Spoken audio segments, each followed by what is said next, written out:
Today's lecture is devoted to the notion of deixis, so we'll discuss a limited set of indeterminate lexical items whose references are established in the context of face-to-face interaction and which function as shorthand for a potentially indefinite number of descriptions. If we look at the example, what is that? You can easily notice that the identity, the meaning of the word that, the reference of the meaning of the word that, can only be established if you refer to the context. So this is what we call the deictic word, a word whose meaning is established in the context. So that's the indexical function of the word, pointing via language.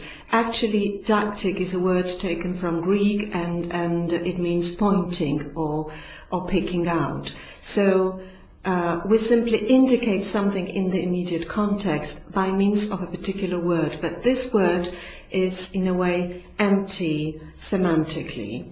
So there is a small number of words, such as, for instance, I, here and now, and the addressee is required to pick out either a person, that is I, and then we talk about person deixis, or place, represented here by the word here, so this is spatial deixis, and finally time of the event, temporal deixis, that is now.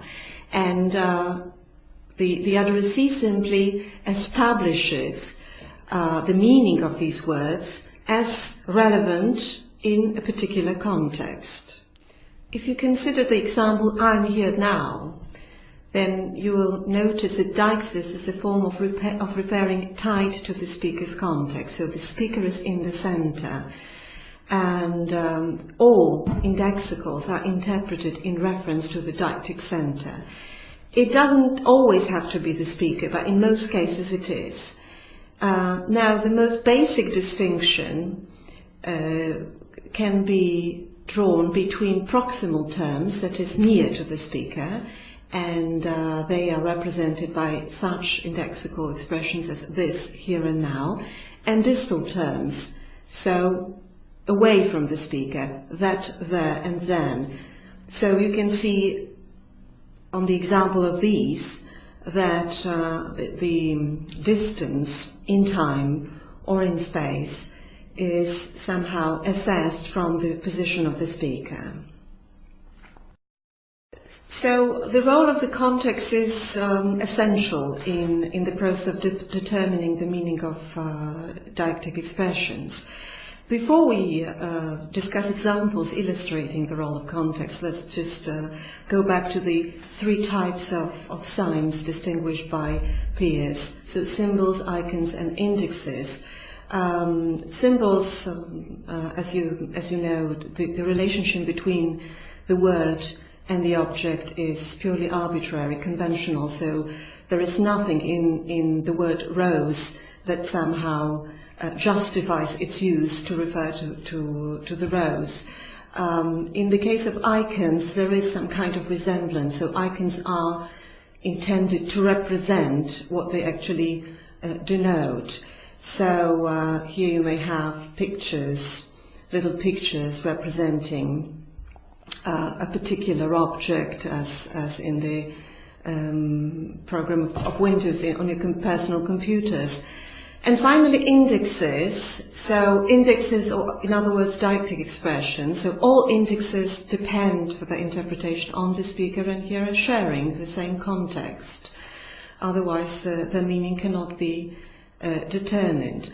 And now let's just have a look at some of the examples and see different uses of deictic expressions. So I hope you'll enjoy listening to this lecture. I mean you, Jane, as you've always liked pragmatics. I obviously do not mean you, Peter, as you're never interested in anything. And finally, you never know what might happen. So these three represent three different uses of the pronoun you. the first two are deictic, the last one is non-deictic. So as you can see, an expression that is usually categorized as deictic can also be used in a non-deictic context.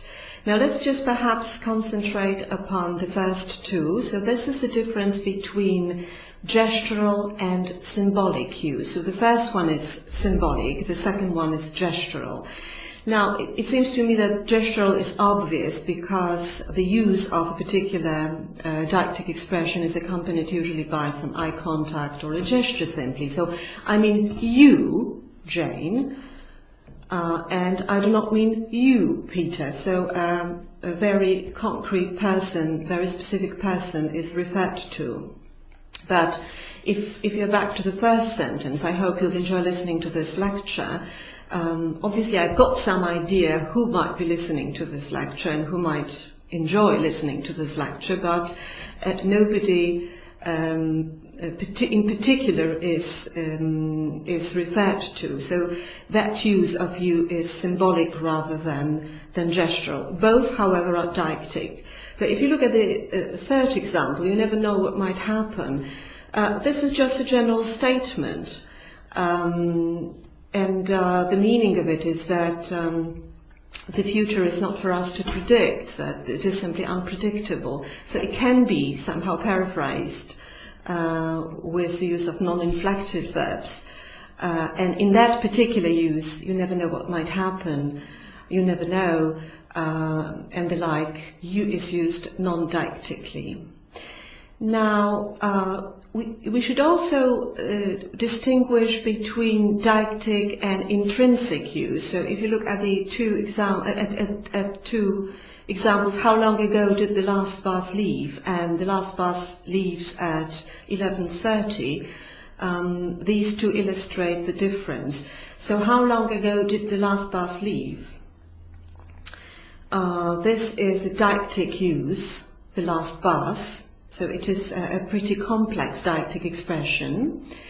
Only one element of it is purely deictic, that is last.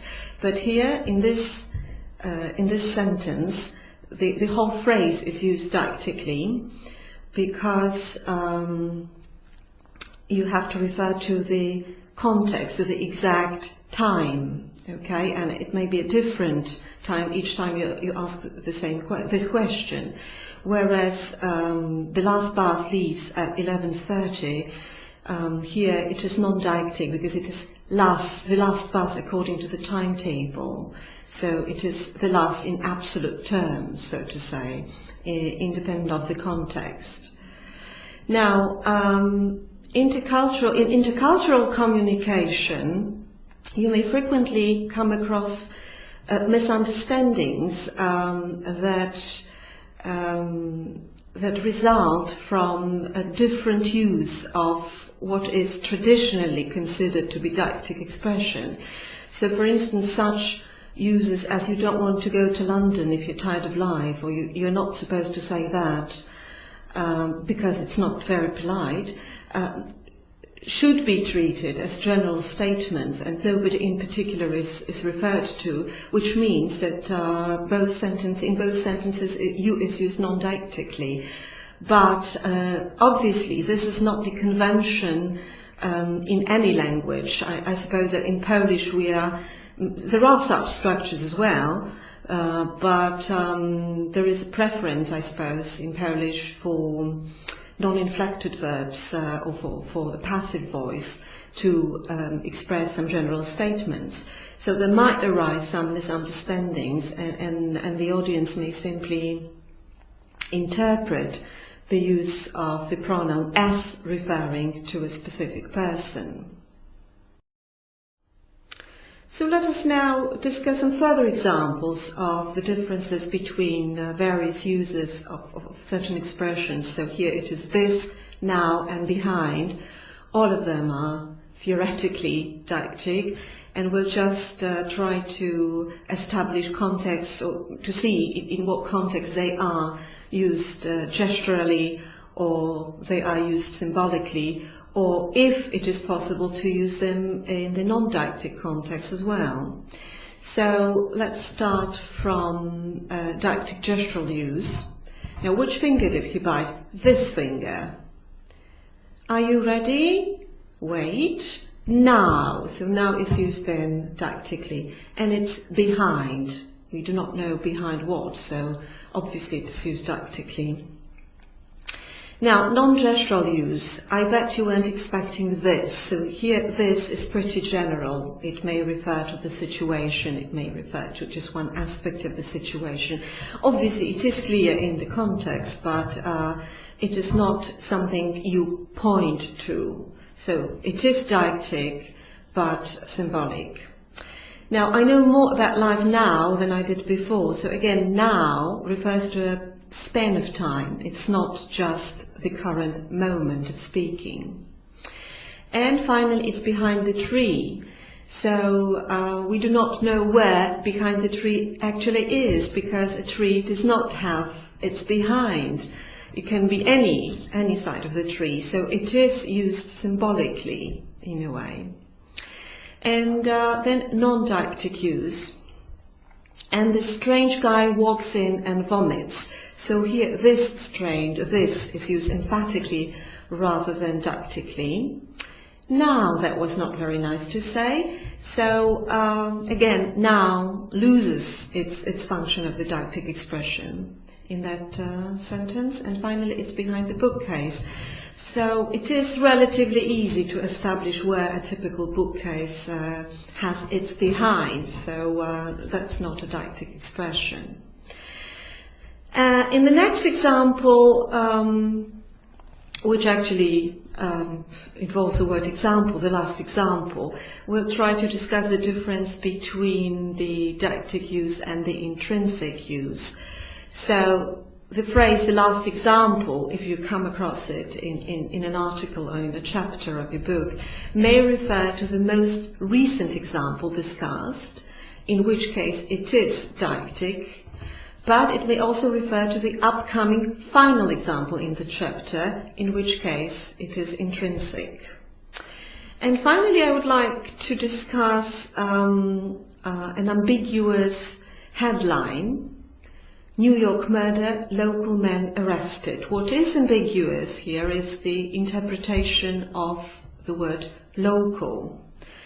Because if this is the headline that you can see in a New York magazine or newspaper, then your interpretation will be probably that the murderer is from New York. But if you imagine that it is a headline appearing in a local newspaper, okay, issued in a little village, then your interpretation will be different, because the murder was committed in New York, but the person responsible comes from the village in question. So it is pretty ambiguous. It is possible to categorize deictic expressions according to the semantic criteria, so according to whether the reference is the person or the time or the place. So person deixis, time deixis and place deixis. We'll start from person deixis and its subcategory social deixis. So I and you are typical deictic words. The third person, that is he and she, is more often anaphoric than deictic. It doesn't mean that it cannot be used deictically. It can. For example, look at him, if you want to draw the audience's attention to somebody strange that you find strange in the street.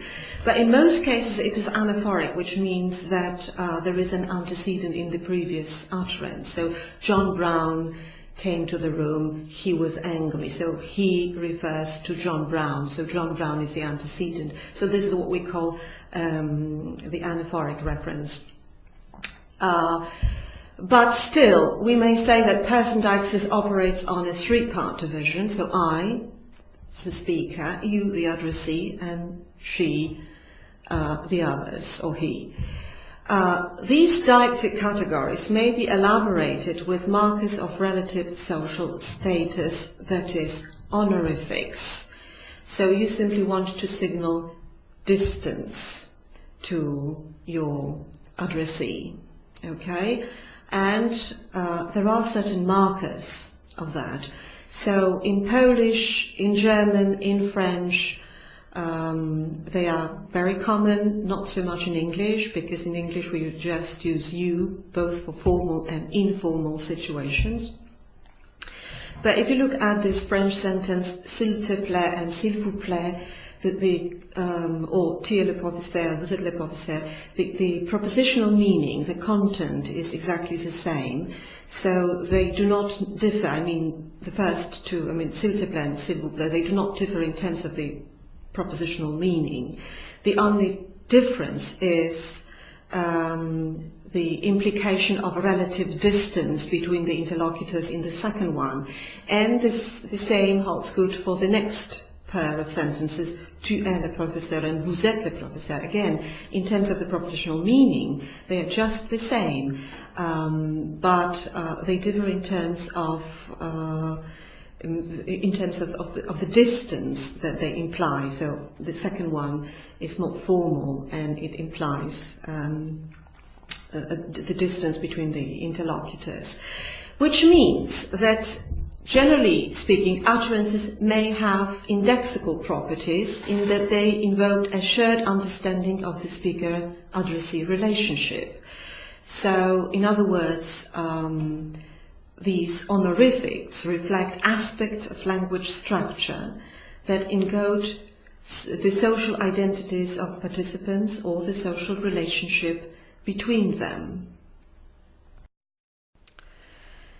Even though in English there is no tu-vous distinction, it does not mean that honorifics are not used at all. Perhaps there are very few situations in which honorifics represent absolute social deixis, and these are forms reserved for authorized speakers and authorized addressees, such as Your Honor, Mr. President.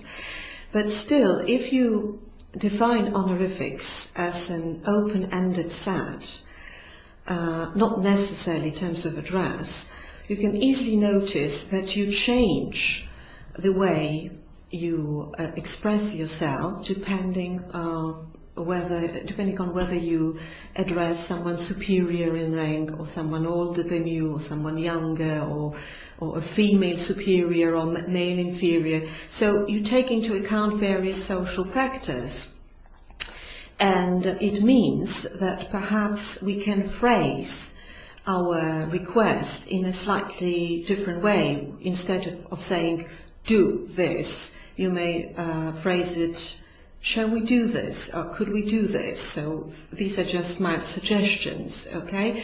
Which means that the way we phrase, even the choice of particular words, is a form of an honorific, because you signal distance.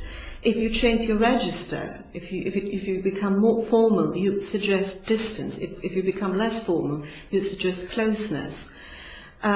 So instead of saying you did not clean up after yourself, you may say somebody didn't clean up to himself, or each person has to clean up to herself.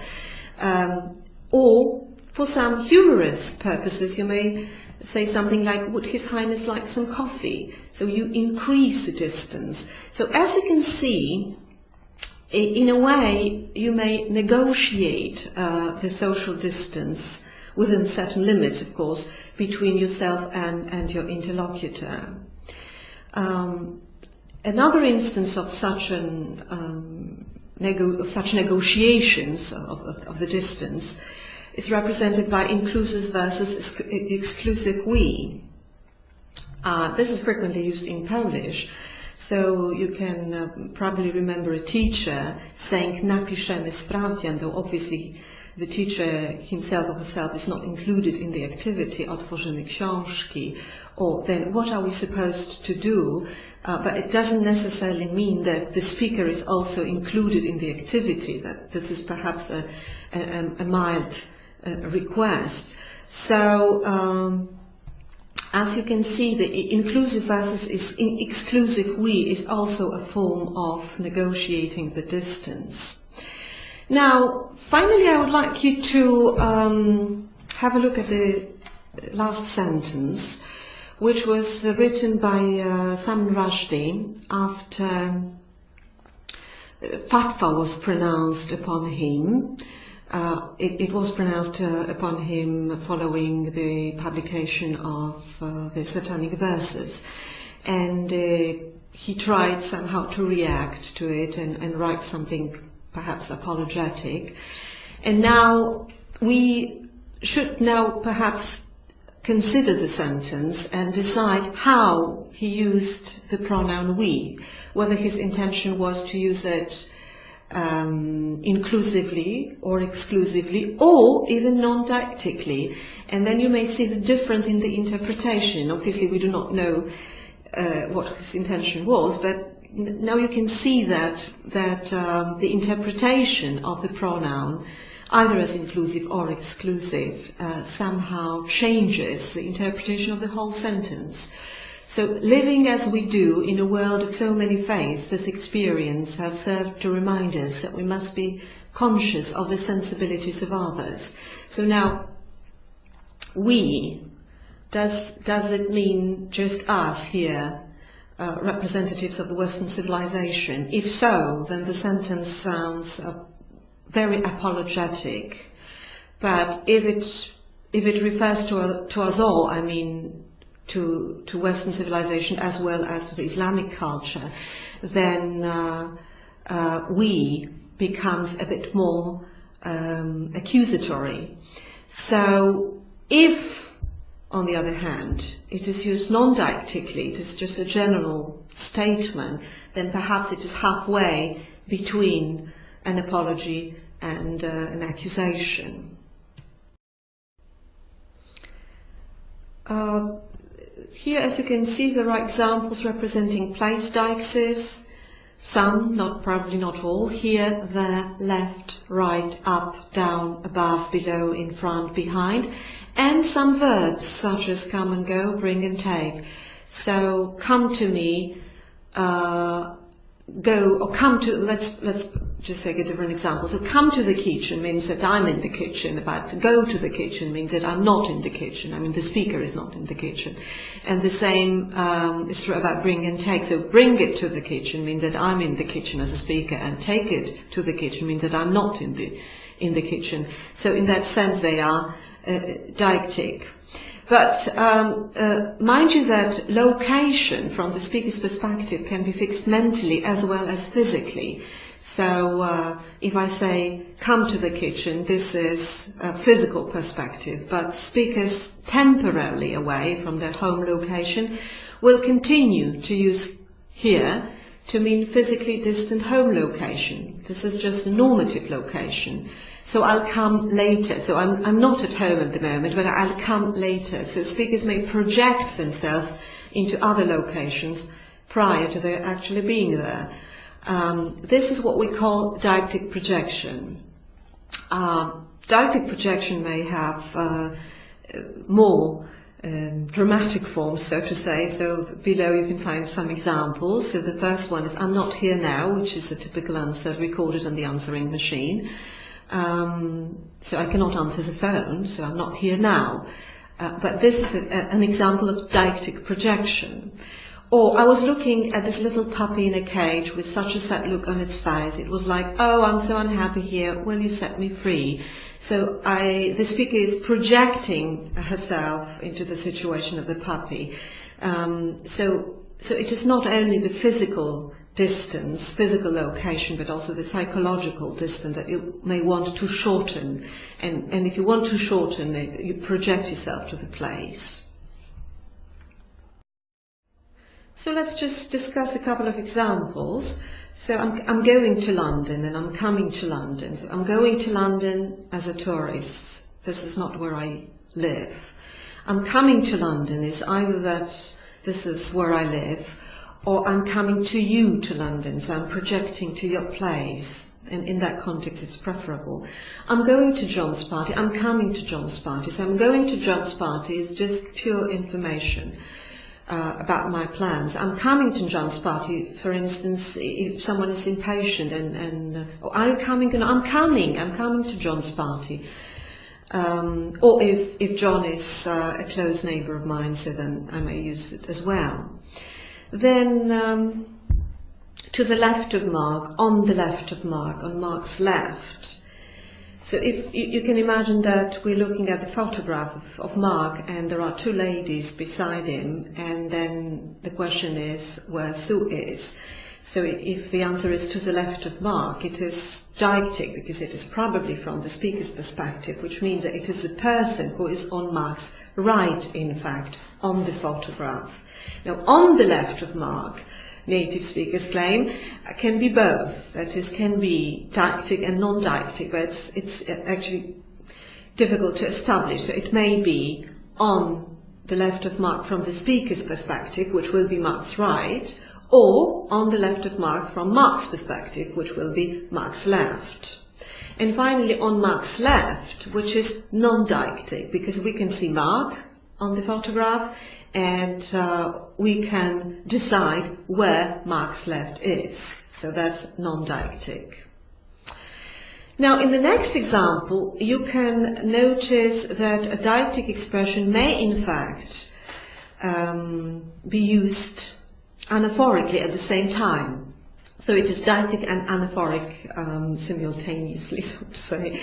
So I adore London. I would like to stay here forever. So if I adore London, I would like to stay here. Here means that I am in London, which is deictic, and here is anaphoric to London. And the same holds good for there. So I adore London, I would like to stay there forever. I'm not in London at the moment, but still there is anaphoric to London. I would like to draw attention that several location demonstratives include body part terms. Ahead, in front, which is actually from front, which is forehead, right front head. Behind, back, right, left hand side. And Grundy suggests that we designate locations around us as though they were extensions of our bodies. That might in turn suggest that language, being a conceptualization, depends on our experience. Non-demonstrative expressions involving body parts are also numerous. So a foot, for instance, eye up, eye somebody up and down, toe the line, brow over hill. So again, it will somehow support the claim concerning the role of our experience in conceptualization, the process of conceptualization. Now, time deixis or temporal deixis. So this, last, next, combined with Monday, Tuesday, week, month, year. Now, then, ago, later, soon, before, yesterday, today, tomorrow. Again, you can notice on the basis of the following examples to what extent context changes the reference. So if I say something like, I hope you're going to do well this year may refer to a completely different period of time. So it may be a reference to the calendrical year if I utter it on the 1st of January. It may be reference to the addressee's next birthday if it is just part of the best wishes. It may be a reference to the following school year, starting in September, or academic year, starting in October, or tax year. So a different span of time. Now, if you look at the next advertisement, oh no, sorry, it's not an advertisement. Today is always about day. So if this is uttered on a Monday morning, then the word today refers to Monday. But if I say, I'll see to it today, this refers to that part of the day that has not as yet expired. And if I say I filled up with petrol today, this part of the day has already expired. So the same word, today, referring to different periods of time, completely different reference. So you see now the importance of inference, first of all, inferencing, and the importance of context. The use of the indexicals is privileged over the use of the name terms for the day. So you can say I'm going to finish this book on Thursday, unless Thursday is tomorrow, in which case you have to say I'm going to finish this book by tomorrow. The system of tenses in a language also represents time deixis. So present tense means the proximal form, something close to the speaker, to the current moment. Past tense, the distal form, something having taken place in the past. So something distant from the speaker's current situation. It can be both the physical distance and the psychological distance. So something that is considered unlikely from the speaker's current situation is always marked via the distal form. Could you please compare the following two examples? So I could swim when I was a child. So here it is just past situation, the past situation. And I could be in Hawaii if I had a lot of money, or if I had a yacht, or if I were rich. So the past form is used to emphasize the distance from the current reality of facts. So it is simply not likely. So it is psychological distance rather than physical distance. We can say that utterances have two tenses in a way. Language tense, verbal inflection, and this is non-deictic, and metalinguistic tense, which is a semantic category, and this is deictic because it tells you how distant a particular event is from the current situation. There are eternal tenseless sentences like 2 and 2 is 4, or iguanas eat ants. Obviously, you can notice a language tense here, but there is no metalinguistic tense, so these sentences are non-deictic. And finally, another element that also represents time deixis greetings, so time-restricted deictic elements such as good morning and good night. There are certain rules, prescriptive rules that instruct you how to use these greetings, and you have to be pretty sensitive to the time passing to select the proper one. I would like to draw your attention that time deictic terms and place deictic terms are often interchangeable, so you can use temporal deictic instead of place deictic, and vice versa. So the first two examples illustrate the point. I first heard that ominous rattle 10 miles ago. So when, 10 miles ago, this is, as you can see, spatial deictic used in place of temporal deictic. And there is a good fast food joint just 10 minutes from here. So where, 10 minutes from here. So here the process is just the opposite. You use time deictic expression, though what is expected is place deictic expression. Time and place deictics are also used in the discourse. So we may say that together with some other expressions, they form discourse deixis. So very frequently when writing an essay or delivering a lecture, we say, as I said previously, above, before. So these are deictic terms. So we may say that discourse deixis comprises time and place deictic expressions, next, last, hence, this, that, plus a number of discourse markers such as but, therefore, actually, besides, a number of them actually, which instruct you how to join parts of sentences, okay, how they relate to one another. it is important to distinguish the invariant meaning of deictic expression from its variable deictic reference. So if you think of here, this invariant meaning will be the region immediate to the speaker. In the case of now, it will be the time immediate to this utterance. So we may say that these are the propositional meanings, and these propositional meanings do not change. What changes is the reference. Okay? So we may say that there is a semantic ingredient, this invariant meaning, and there is this pragmatic ingredient because it is contextually determined. Therefore, a sentence like the one below, which is an advertisement spotted in a Mazda showroom, the car you saw today and intend to buy it tomorrow, somebody saw yesterday and intends to buy it today. So when you analyze it, when you try to understand it, you will come to the conclusion that, obviously it does make sense, but you will come to the conclusion that tomorrow never comes because tomorrow is already today.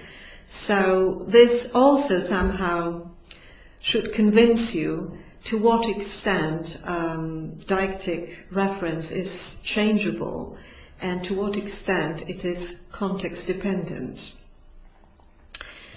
Again, another distinction that is important, the distinction between the demonstrative act of indicating and actually affecting reference. So the traditional hypothesis assumes the identity of the index and the referent. So the referents of indexicals are the things picked out by their linguistic meanings or by their meanings taken together with the demonstrations that accompany their use. However, this theory was questioned by Nunberg. So Nunberg claims that the process of reference assignment proceeds in two stages. So he calls his theory the theory of deferred reference. And this theory distinguishes between the index, what is indicated, and the interpretation, what is referred to. Perhaps it will be easier if we discuss some examples. So if you imagine that we are drinking wine and that there is a bottle of wine on the table and you like the wine, so I may say, these are on special offer in the supermarket at the moment. Obviously, I'm pointing to the wine that we have, to the bottle of wine that's on the table, but it is not exactly this bottle of wine that we have on the table that is on special offer in the supermarket at the moment. So these that are on special offer are different bottles of wine, which means that there is such a thing as the index, that bottle of wine that we are currently drinking, and then the interpretation, that is, you have to refer it to those that are on special offer in the supermarket. And you can get the superb all-leather football. Again, this is an advertisement. You cannot get this particular item. You can get something like this particular item, some other items like this one.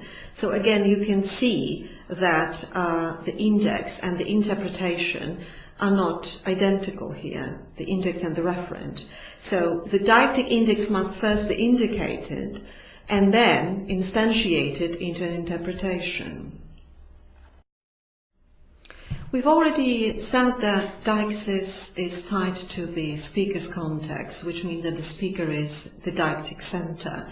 However, we can frequently observe certain shifts. So one shift concerns the speaker, that the speaker may shift himself, but we may also shift the deictic center. It might be, for instance, the addressee. So if I say on the left, then we assume that this is the left from my point of view, but then I may say on your left, okay, and which is an instance of a shift.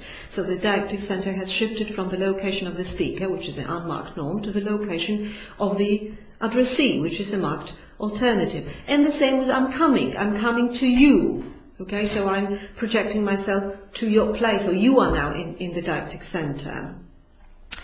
Now, if you look at the next example, behind the tree, and imagine that we are playing a hide-and-seek game, and then you want to give up because you cannot find me, and then you ask, where are you? And I say, behind the tree. So again, the context is sufficient for the addressee to draw the inference. It is the addressee's location that is in the didactic center, not the speaker's, because I'm not behind the tree, I'm behind the tree from your perspective. So this is again an example of a shift. You can also notice numerous instances of updating the didactic center. For instance, when giving traffic directions. Okay, so you say that you go straight ahead and then turn right, but this is right from your new perspective, and then go straight ahead again and take the second turning on the left, to the left. So you update the didactic center. And finally, I would like to discuss one more example of a shift in a way, but this is not the different didactic center. This is still the speaker that is in the center, but the speaker projects herself or himself into a different situation. That is, this is something similar to the examples we've discussed already, that the speaker projects himself to his own home before coming home. Now, here it is a projection in time. So you may look at the sentence, he tells me I'm wrong, but in the sense of the past event. So I'm relating you a story that happened to me some days ago, and I want to make it a bit more dramatic, and then I say, and he tells me, imagine that, and he tells me, or he would tell me that I'm wrong, okay? In the sense that he told me I was wrong. And the same can be observed in Polish. Spotkałam go wtedy. Wyobraź sobie, on mi mówi, albo on mi będzie mówił, so we've got the present tense and the future tense, że ja się mylę. So you relate the past event as it were somehow closer to your current perspective, to the current reality. So you again shorten the distance in time, your temporal distance, to make it more appealing, for instance, more dramatic. So this is again an example of a shift. The didactic use of language has two properties. It picks out a referent, and it relates the referent to a kind of common ground existing between speaker and addressee.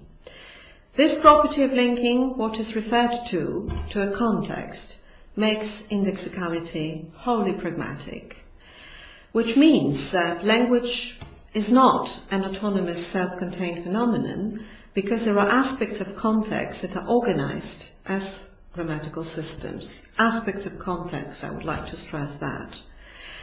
A reference is contextually determined, and as it is contextually determined, didactic referents are semantically anti-tokens, in the sense that they lack the descriptive power that the names have, which means that they have to acquire, so to say, the meaning via the process of contextual inferencing. The question then may arise if this is only this limited set of didactic expressions that exhibit the property of indexicality, or perhaps all lexical items, conventional signs, that is, symbols, may also be viewed as indicating some indexical properties, because the use of particular lexical item always assumes a common ground between speaker and hearer. And I would like to perhaps discuss that on the basis of a couple of examples. That's a nice one. Nice, the word nines. It seems dramatically underdetermined, and it may mean basically everything. It may mean something. First of all, you have to decide what it refers to. So if, for example, you're looking at the photograph, does it mean the landscape or the people there or just the whole of it? And besides, nice in what way? So it is different nice than, for example, saying that a child is nice or the wedding ring is nice or whatever. So, in other words, the word nice has to be determined, meaning has to be determined in the context. The same with the sentence "I'm tired." Then you have somehow to understand to what degree the speaker is tired.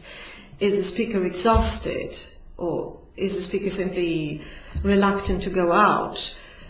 So the degree of tiredness has to be somehow established, which means that even the basic literal meanings of lexical items are dramatically underdetermined, and they have to be make more specific in the process of understanding. So this somehow raises the question of the indexical properties. Now, if you look at the next four examples, you will see that the word British appears in all of them, but each time it conveys a different meaning. So each time you somehow determine the meaning contextually. My American friend thinks I'm very British. British summertime. I became a British subject when I came here in 1974. I'm always careful to call myself British rather than English. So, as you can see, everything we say assumes common ground between the speaker and addressee. So perhaps it's very difficult to decide that only dialectic expressions indicate indexical properties. The following examples are to convince you that the process of reference assignment is wholly inferential, because sometimes the referring expression is very peculiar and obviously expects the addressee to establish the reference basing on his knowledge of the context. So, for instance, Mr. Aftershave is late today. Mr. Aftershave is a referring expression, and it is the process of reference assignment is easily accomplished if we all know the person and we know that he smells beautiful or he smells awful, whatever. Then it is easy for us to pick up the referent. Now, could you perhaps have a look at the next couple of examples? Can I borrow your Shakespeare? We are going to see Shakespeare in London. I hated Shakespeare at school. Shakespeare takes up the whole bottom shelf, and see that in each of these sentences the meaning of Shakespeare is slightly different. So again, it is established contextually. Can I borrow your Shakespeare is just a copy of one book, one play, for instance. We're going to see Shakespeare, so this is performance, theatrical performance. I hated Shakespeare at school, so lessons on Shakespeare. Or Shakespeare takes up the whole bottom shelf. Now, perhaps many books. Now, again, if you look at Brazil wins World Cup and Japan wins first round of trade talks, it's different Brazil and different Japan. So again, you, as in the process of interpretation, you somehow narrow down the meaning of Brazil and the meaning of Japan. So they are metonymic expressions, but simply you have to specify the meaning. Brazil and Japan here are referring expressions, so you have to accomplish the process of reference assignment. Now, some more examples of unusual referring expressions. Where's the cheese sandwich sitting? Or the cheese sandwich left without paying. Okay, so it may be the dialogue among two waiters or waitresses in a restaurant. So the cheese sandwich as a referring expression, picking out a person. Or the heart attack mustn't be moved, meaning the patient. Your 10:30 just cancelled, meaning again the person whose appointment was at 10:30. A couple of rooms have complained about the heat. Okay, so here you can notice that it is not just a pretty straightforward relationship between a referring expression and an object in the world, but that quite a lot of inferencing, contextual pragmatic inferencing, has to take place for you to establish the referent. So reference is not simply a relationship between the meaning of a phrase and an object in the world. It is an act in which the speaker assumes that the phrase chosen to identify an object will be inferentially interpreted as the speaker intended. Thank you for your attention.